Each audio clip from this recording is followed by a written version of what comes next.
kita percaya adalah lifestyle is changing. Market kita bukan orang tua, tetapi kita menyasar market. Bagi sebagian orang, lifestyle itu lebih penting daripada makanan, dan itu terjadi di Solo. Seperti ini, bisnis lifestyle ya, kita bicara adalah bisnis lifestyle. Kita percaya hal itu, makanya ketika kita rugi, kita nggak stop, bahkan kita invest.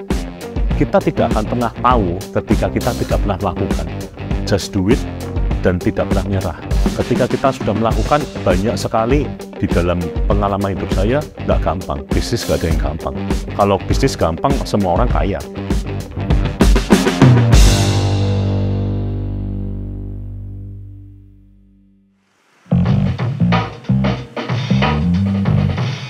Nama saya Sony Suharyono, saya asli Solo, kelahiran 38 tahun yang lalu, dan saya mengenyam pendidikan dari TK, SD, SMP, SMA di Solo. Lalu saya berkuliah di Australia selama 3 tahun. Setelah itu saya kembali ke Solo tahun 2006.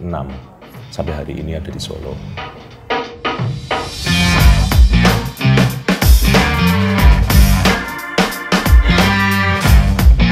Pada awalnya saya bergerak di bidang furniture dan woodworking industry. Mulai 2007 di Solo juga, lebih tepatnya di Kabupaten Sukoharjo, kita bergerak di manufacturing dan finishing untuk furniture, baik di dalam negeri maupun pangsa Eropa ataupun Amerika. Cold and Brew itu banyak orang mengira merek luar negeri sebetulnya. Banyak orang mengira ini adalah franchise dari Jakarta ataupun luar negeri, kita yang pegang franchise-nya. Tetapi sebenarnya Cold and Brew adalah merek asli Solo. Dasar konsep Cold and Brew itu adalah sebetulnya adalah cold brew. Di perkopian di Indonesia itu ada 2 tipe penyeduhan, adalah hot brew dan cold brew. Hot brew semua orang tahu lah, espresso, cappuccino, macchiato dengan air panas. Tetapi kita sangat tertarik dengan suatu produk penyeduhan air dingin. Mereka menyatakan adalah cold brew. Nama Cold and Brew itu sebetulnya adalah dari cold brew. Tetapi kita kalau cold brew itu masih kurang catching, makanya kita tambah N, sebetulnya seperti itu.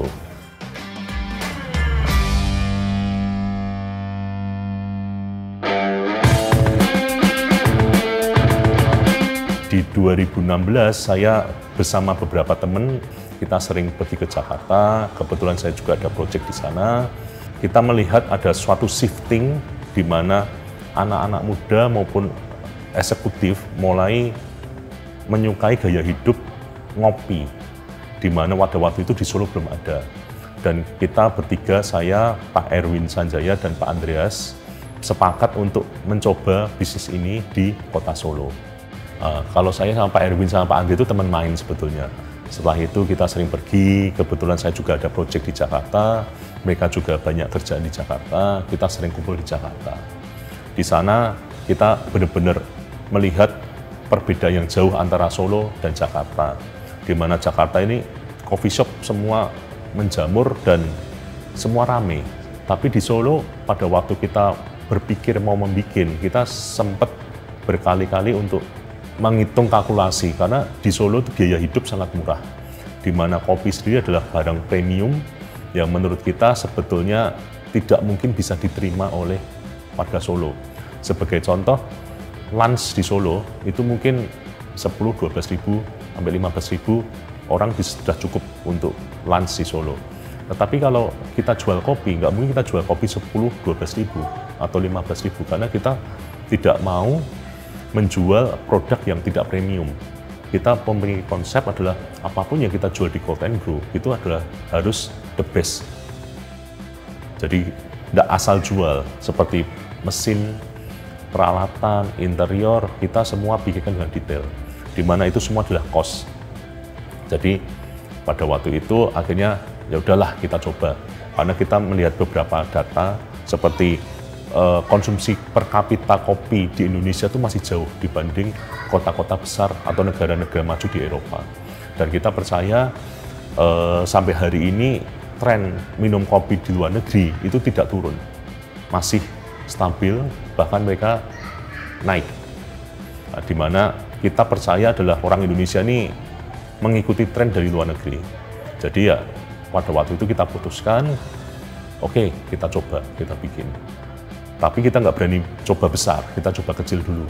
Kita mau lihat tes market dulu nih, bagaimana, apakah market bisa terima, apakah mereka nggak bisa terima. Karena kita melihat bisnis ini tuh semi hobi dan semi bisnis. Awalnya kita melihat adalah hobi dan bisnis, karena kita bertiga pengen punya suatu tempat di mana kita bisa hang around dengan teman, dengan family, dengan kolega, di mana itu adalah milik kita sendiri. Awalnya sudah seperti itu. Kalau tidak salah di 2016 Februari kita pertama kali buka outlet kita di Jalan Veteran. Kita start dari sangat kecil sebetulnya, hanya mungkin 50-60 meter persegi dengan seating kapasitas hanya 20-30 seating kapasitas pada awalnya. Di 2016 kita buka, sempat kita struggle juga. Seperti orang bilang, nggak ada bisnis yang selalu mulus ya. Jadi kita sempat oke di awal beberapa bulan awal, setelah itu kita cukup drop, tetapi di sana kita memutuskan untuk keep going, maksudnya tidak menyerah. Kita coba beberapa perubahan, baik adjusting di service, products, pricing juga, dan beberapa fasilitas tambahan yang kita tambahkan. Setelah 2018, kita mulai expand outlet kita yang kecil menjadi 2 ruko awalnya. 2019 kita extend sampai full, dan di 2019 akhir kita buka outlet kita yang kedua, pertama kali di Jalan Wahidin, Dr. Wahidin di Solo. Setelah itu terjadi pandemi di 2020 awal. Mungkin ini adalah titik balik dari Code & Brew ya, di mana kita memutuskan tidak pernah tutup ketika pandemi, tetapi kita mengikuti saran pemerintah, kebijakan dari pemerintah, PSBB, PPKM, dan semua kita ikutin, tetapi kita innovate. Dari kita yang market paling besarnya adalah dine-in, kita coba shift untuk online, dan kebetulan cukup berhasil, dan kita juga memberikan beberapa produk baru seperti signature, di mana bottling, jadi kita jual botolan di mana itu bisa share untuk warga ataupun teman-teman ketika mereka berkumpul di rumah atau di tempat mereka bekerja. Setelah itu malah kita banyak diminta untuk bekerja sama dengan beberapa partner di tahun 2020, 2021, 2022 sampai hari ini.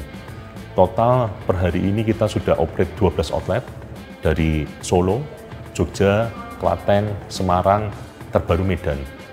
Itu mungkin cerita singkat kita memulai Code & Brew ini.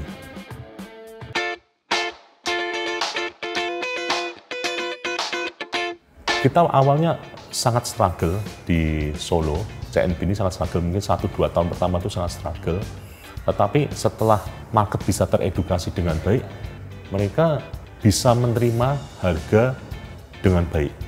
Setelah kita buka 2, 3, 4 cabang, banyak orang yang mulai berpikir gitu, daripada bisnis yang lain gitu. Pada waktu awalnya kita buka, kita tahu market Solo itu sangat sensitif. Mereka akan coba, setelah mereka coba, mereka nggak akan kembali. Rata-rata bahasanya adalah mau nyoba tok gitu loh. Awalnya oke, 2-3 bulan awal itu kita oke. Setelah itu mereka akan melihat, kok ya eman-eman ya, maksudnya kok mahal ya produk seperti ini. Kita bahkan ada satu titik di mana kita rugi, setiap bulannya tuh rugi. Dan sempat ada pembicaraan, bukan pembicaraan, ada pemikiran adalah apakah kita mau lanjut atau kita stop. Karena kalau kita rugi berbulan-bulan itu kan lama-lama berat bagi kita. Walaupun ini bukan our main business. Tiga-tiga dari kita owner ini tidak memiliki main business di Code & Brew. Dari keluarga sendiri pun juga pertama tidak percaya. Bahkan saya sendiri dari orang tua saya mengatakan, apakah mungkin kamu jual sesuatu yang semahal itu? Dimana sebagai contoh, secangkir kopi yang saya jual itu 20-25 ribu, nasi ayam atau nasi pecel atau apapun makanan di Solo itu paling 12-15 ribu. Bahkan keluarga sendiri tidak setuju awalnya. Tetapi kita sebagai anak muda ya, terutama generasi muda pada waktu itu, kita percaya adalah lifestyle is changing. Market kita bukan orang tua. Kalau kita bicara market orang tua memang berat. Mereka tidak akan spend uang untuk secangkir kopi 25.000 atau 30.000. Mereka akan spend uang untuk makan. Mereka akan spend uang untuk mungkin liburan. Mereka akan spend uang untuk hotel. Tapi untuk kopi, memang kita tidak menyasar market itu. Tetapi kita menyasar market bagi sebagian orang, lifestyle itu lebih penting daripada makanan. Dan itu terjadi di Solo. Kita percaya market yang besar, potensi yang besar dari bisnis seperti ini, bisnis lifestyle ya, kita bicara adalah bisnis lifestyle, nggak hanya F&B tapi lifestyle. Kita percaya hal itu, makanya ketika kita rugi, kita nggak stop, bahkan kita invest, kita besarkan outlet kita berikan fasilitas lebih, di mana orang akan merasa worth it untuk beli kopi kita, worth it untuk beli produk-produk makanan atau minuman kita. Itu yang kita lakukan.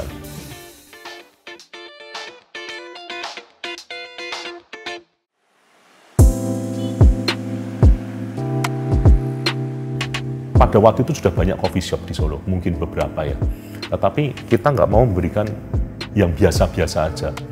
Sebagai contoh ya, mesin kopi yang kita beli itu harganya sama seperti mobil, mesin kopi kita tuh. Dan bisnisnya itu masih belum jelas.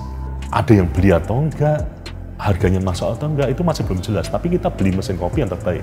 Tapi kita percaya, kita sudah survei, kita melihat potensi, ya ini worth to try untuk kita tetap pusing. Karena kita percaya bisnis itu ada dua. Satu memang stuck karena kita bukan in the right business atau right position, tapi ada satu situasi adalah kita sebenarnya sudah cocok, sudah pas, hanya kurang berusaha lebih lagi, hanya kurang sedikit lebih inovatif. Kita percaya Cold & Brew itu adalah di tipe bisnis yang kedua. Ketika kita mau sukses, kita harus lebih invest lagi, kita harus lebih berusaha lagi, dan ternyata setelah 6-7 tahun kita bisa buktikan ya itu berhasil. Kita punya prinsip sebagai anak muda ya, kita pengen membangun kota Solo juga. Kita pengen Solo itu tidak tertinggal jauh dari kota-kota yang lain. Itu salah satu motivasi kita, kenapa kita mau invest, bahkan ketika rugi pun kita mau tetap invest. Kita pernah jual satu hari cuma 2 cangkir kopi, pernah kok. Pada masa-masa struggle itu 2 cangkir kopi, dan 1 cangkir kopi itu yang beli barista kita sendiri. Pernah kita mengalami hal seperti itu. Tetapi kita tidak mundur ya, kita nggak mundur, dan kita masukin semua inovasi, kita apa yang kita bisa lakukan, kita lakukan. Omsetnya rata-rata Cold & Brew cukup baik, dan kita bisa memberi lapangan pekerjaan kepada cukup banyak orang di setiap outlet maupun di headquarter kita, dan kita cukup senang dengan hal itu. Secara global, saya melihat coffee shop masih bagus secara global, makanya kita masih berani invest. Nah, dari situ kita percaya coffee shop ini menjadi suatu lifestyle dan mungkin tidak tersier lagi. Itu menjadi secondary atau kebutuhan secondary untuk kalangan tertentu. Mungkin eksekutif muda, freelancer yang butuh tempat bekerja, maupun anak-anak muda yang butuh tempat nge-game. Budaya ini mungkin akan panjang sih buat saya ya. Tidak seperti produk yang lain 1 tahun, nge-boom terus tutup, semua tutup, itu enggak. Saya melihat kopi ini masih panjang.